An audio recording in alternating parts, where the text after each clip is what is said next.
Subscribe करें और देखें हर फ्राइडे एक दिल दहला देने वाली हॉरर स्टोरी। बिना घबराए बेल आइकन प्रेस करना ना भूलें।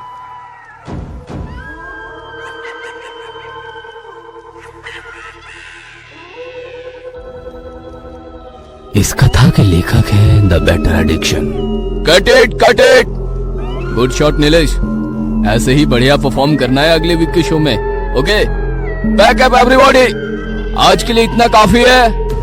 नीलेश एक काम करो, तुम आज रात ना यहीं रुक जाओ मेरे साथ, कल सुबह चले जाना। इतनी रात कोनकी ना होकर अपने घर जाना सही नहीं है। ये कहानी है 21 साल के युवा नीलेश की, जो शहर से थोड़ा दूर रामगढ़ नाम के गांव में अपनी माँ के साथ रहता था। उसकी जिंदगी में अपनी माँ के सिवा और कोई नहीं था। अपना घर चलाने के लिए नीलेश छोटा मोटा थिएटर करता था। वैसे तो रोज वो घर जल्दी आ जाता था, लेकिन रिहर्सल करते करते आज थोड़ी रात हो चुकी थी। रिहर्सल स्टूडियो और रामगढ़ के बीच में पड़ता है कोनकीना गांव। कोनकीना तो बस नाम का गांव है, कुछ लोग तो इसे मुर्दों का गांव भी बोलते हैं। किसी जमाने में यहाँ जनबस्ती हुआ करती थी, लेकिन आज ये गांव खंडहर पड़ा है। लोगों का मानना है कि इस गांव में रात को जो गया वो कभी अपने घर नहीं लौटा। शायद यही वजह है कि डायरेक्टर रमन नीलेश को रुकने को कह रहे थे। नीलेश अभिमानी था और उसने डायरेक्टर की बात इनकार कर दी। क्या तुम्हें पता नहीं, उस गांव में काली शक्तियां हैं। लोग बोलते हैं कि वहां किसी बुढ़े तांत्रिक की आत्मा है जो अपने जीवन काल में छोटे मोटे बच्चों की बलि चढ़ाता था। अरे सर, आप ये किन बहकी बातों में फंस रहे हो? ये सब तो अफवाहें हैं, और मैं कोई बच्चा थोड़ी हूँ कि वो तांत्रिक मेरी बलि चढ़ाने के लिए वहाँ बैठा मेरा इंतजार कर रहा होगा। हाँ चलो ठीक है, जैसी तुम्हारी मर्जी, कल मिलते हैं रिहर्सल पर। ठीक है सर, गुड बाय। इतना बोलकर नीलेश वहां से निकल जाता है।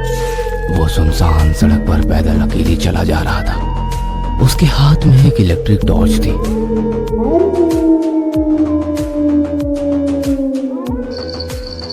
तकरीबन रात के 11:30 बज रहे थे। अंधेरे के सन्नाटे को झिंगूर की आवाज भंग कर रही थी। नीलेश जैसे ही कोनकीना पहुंचा तो एक काली बिल्ली उसके सामने अचानक से आ गई, जिसको देखकर नीलेश थोड़ा चौंक गया। उसको नजरअंदाज करके नीलेश आगे बढ़ गया।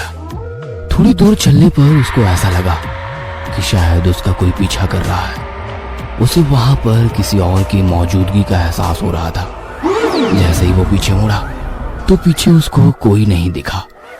अचानक से उसके हाथ की टॉर्च बंद हो गई। नीलेश टॉर्च को हाथ से ठोक ठोक कर आगे बढ़ ही रहा था कि उसे कुछ बच्चों की रोने की आवाज सुनाई दी। ये रोने की आवाज सुनकर नीलेश दंग रह गया। वैसे नीलेश को डर नहीं लगता था, लेकिन उस परिस्थिति में कोई भी होता तो वो डर ही जाता।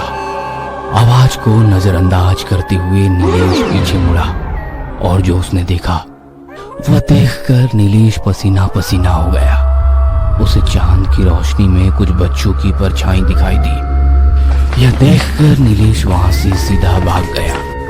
कुछ देर के बाद उसे एक बुढ़ा आदमी दिखाई दिया, जो आग जलाए अपना मूंगफली और भुट्टे का ठेला लगाकर चले जा रहा था।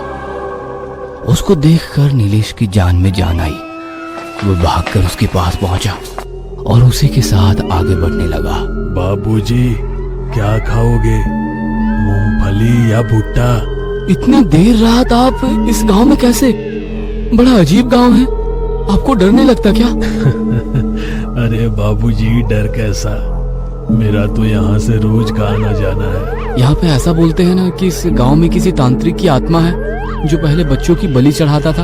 आपको पता है क्या इसके बारे में कुछ? अरे बाबूजी, 30-40 बरस पुरानी बात है ये तो। सुना है कि इसी गांव के लोगों ने मिलकर उस तांत्रिक को जिंदा जला दिया था। ये सुनकर नीलेश कुछ सोचने लग जाता है। अरे सुन रहा है मुंशी राम का पोता? इतना सुनकर नीलेश के होश उड़ जाते हैं और वो उस बुढ़े आदमी की तरफ देखता है। तुम मेरे दादाजी का नाम कैसे जानते हो? अरे वो भी तो था इसी गांव में, उस तांत्रिक को जलाने में। इतना बोलते ही वो बुढ़ा आदमी हंसने लगा। उसकी बातें सुनकर और उसकी दाहिने हाथ के लंबे भयानक नाखून देखकर नीलेश बहुत बुरी तरह से डर चुका था। वो रास्ते में बिना कहीं रुके सीधा अपने गांव की तरफ भाग गया। घर पहुंचते ही उसने अपनी माँ को देखा और बोला, एक गिलास पानी देना माँ। पानी पीने के बाद नीलेश अपनी माँ से बोला, अरे आज तो बहुत बुरा फंस गया था मैं कोकिला में। एक अजीब आदमी मिला था। उसकी बातें तो अजीब थी ही, साथ में कितने बड़े बड़े नाखून थे उसके। कैसे नाखून?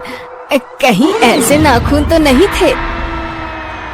अगली सुबह कुछ लोगों को कोनकिना में नीलेश की लाश मिली। पोस्टमार्टम से पता चला कि नीलेश की मौत दिल की धड़कन रोकने की वजह से हुई है और दिल की धड़कन रोकने का कारण था डर।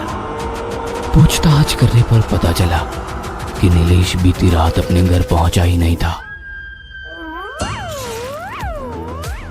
ये कहानी आपको अच्छी लगी हो तो हमें सब्सक्राइब करें, हमारा इंस्टाग्राम और फेसबुक पेज जरूर फॉलो करें। अगर आपके पास ऐसी ही कोई कहानी हो तो हमें कमेंट बॉक्स में भेजें, हम कोशिश करेंगे